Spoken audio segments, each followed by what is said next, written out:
সপ্তম শ্রেণীর সকল ছাত্রছাত্রীদের জানাই আমাদের চ্যানেলে স্বাগত।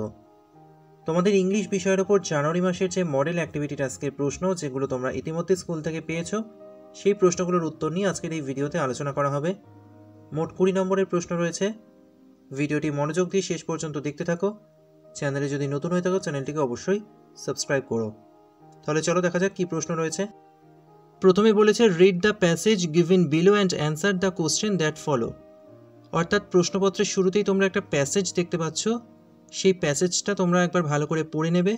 এখান থেকে উত্তর খুঁজে নিয়েই কিন্তু পরবর্তী প্রশ্নগুলোর উত্তর তোমাদের করতে হবে। দেখো কি প্রশ্ন রয়েছে। অ্যাক্টিভিটি 1-এ বলা হয়েছে টিক দ্য কারেক্ট অ্যান্সার, অর্থাৎ সঠিক উত্তর নির্বাচন করতে হবে এবং সেখানে টিক দিতে হবে। প্রথমে রয়েছে the author was reciting at, উত্তর হবে option C Allahabad. Nehru would write letter to Indira, এখানে সঠিক উত্তর হবে option B time to time. এরপর আছে ইংল্যান্ড ইজ এ, সঠিক উত্তর হবে option C a little island. বিতে বলা হয়েছে অ্যান্সার দ্য ফলোয়িং কোশ্চেন্স, নিচে 3টে প্রশ্ন দেওয়া রয়েছে, সেই প্রশ্নগুলোর উত্তর তোমাদের ওই প্যাসেজ থেকে খুঁজে নিয়েই লিখতে হবে। দেখে নাও কি আছে। প্রথম প্রশ্ন, why did Nehru want to right to his daughter. এটার অ্যান্সার হবে Nehru was in Allahabad and his daughter was at Mussoorie. They wanted to talk to each other, so he wanted to write to his daughter. পরের প্রশ্ন, what did Nehru intend to write?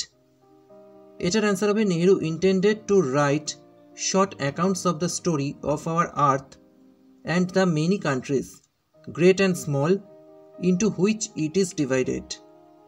পরের প্রশ্ন, how is India compared with England? এটার answer হবে According to Nehru, England is only a little island and India is a big country.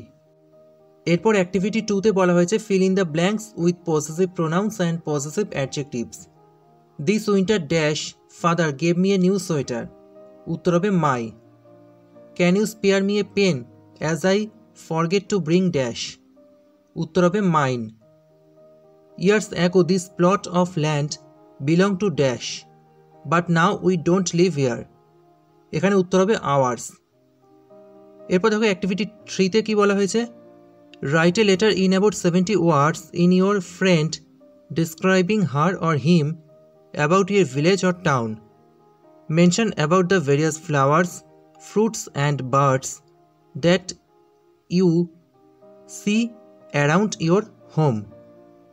তার মানে বলা হয়েছে 70টি শব্দের মধ্যে তুমি তোমার বন্ধুকে একটি চিঠি লেখো, তুমি যে শহরে থাকো বা যে গ্রামে থাকো সেই গ্রাম সম্পর্কে, এবং তোমার বাড়ির চারপাশে যে সমস্ত ফুল ফল এবং পাখি দেখা যায় সেগুলোর বর্ণনাও কিন্তু সেই চিঠিতে তুমি করবে। তাহলে দেখে নাও চিঠিটা কীভাবে লিখতে হবে। লেটারের শুরুতেই তোমরা লিখবে ডিয়ার অজিত, এখানে আমি অজিত নাম দিয়েছি, তোমরা তোমাদের কোনো বন্ধুর নাম দিতে পারো যাকে তোমরা চিঠিটা লিখতে চাও। এরপর মেন লেখাটা শুরু করবে। I am very glad to get your letter yesterday. We are fine here. Now I am going to describe about our village. You know that the name of our village is Banipur. এখানে তোমরা তোমাদের গ্রাম বা শহরের নামটা দিয়ে দিতে পারো। It is a very small village. My village is surrounded by green fields from all sides. Most of the people in the village are farmers. In our village you can hear various bird song like parrot, sparrow, cuckoo, etc.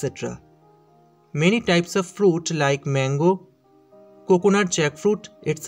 grow here.